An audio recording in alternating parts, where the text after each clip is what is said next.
Hi everybody, this is Laura from Linguves, and in today's lesson we're going to pay attention to one of the most important parts of English pronunciation, which is intonation, and more specifically to how to ask questions in English in a more natural and advanced way. Intonation is like the music of a language.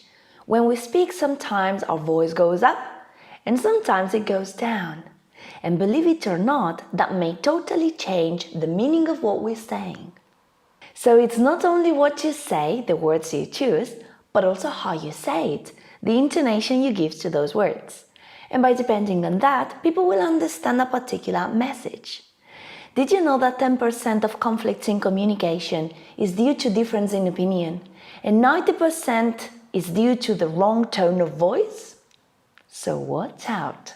So today, I'm going to show you a couple of very important ideas you need to keep in mind in order to ask questions with the right intonation and avoid misunderstandings.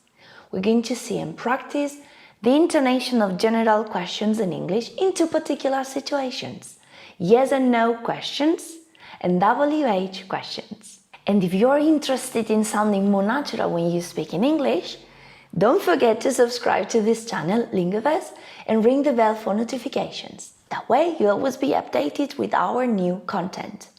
And if you'd like to practice your English with me and people from all over the world in an English conversation, have a look at the first link I've left for you in the description box. But for now, let's get started. General questions are the normal questions we usually ask, like, are you okay? Do you like chocolate? Have you finished? Or, what's your name? Where do you live? Why are you here? Okay, they are general questions, and as you can see, they can be divided into different groups. The first group is what we call yes and no questions. And we call it like that because these questions are normally answered by saying yes or by saying no. For example, are you okay? Yes, I am. No, I'm not. Do you like chocolate? Yes, I do. No, I don't. Have you finished? Yes, I have. No, I haven't. These questions usually start with words such as are, do, have, can, will, etc., etc. Now notice what happens when you ask yes and no questions regarding intonation. Listen to me and pay attention, okay? Are you okay? Do you like chocolate? Have you finished? That's right, my voice goes up at the end of the question. With yes and no question, intonation rises. Now let's have a look at our second group.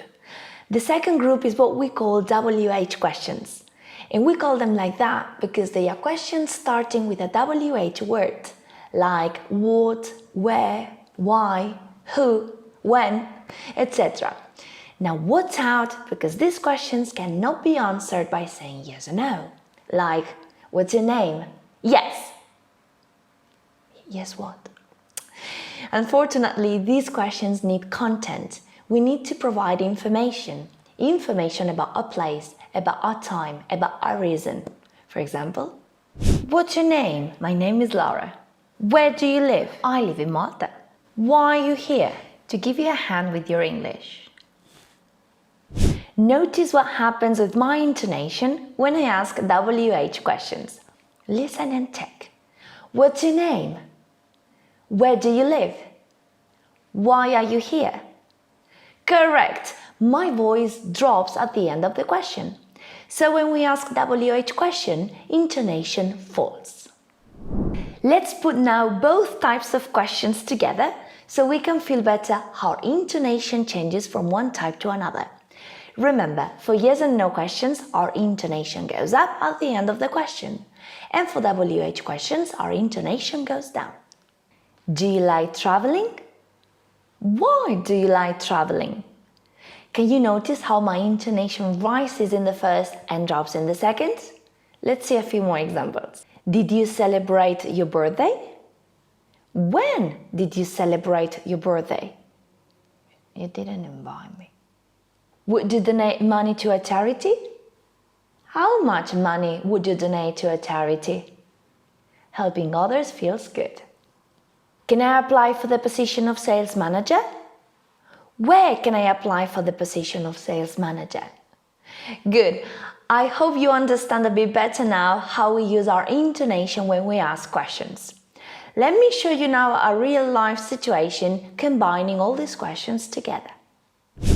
You know you're here today because you've been accused of murder. Were you with the victim when the crime happened? No, I wasn't. Where were you? I was in class, I was teaching. Is there any way you can prove that? Yes, there is. How can you prove it? You can ask my students or check the cameras.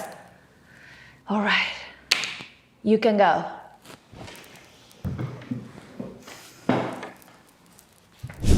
So don't forget, if you want to sound like a native speaker when asking questions, remember you need to keep very much in mind the way you use your intonation.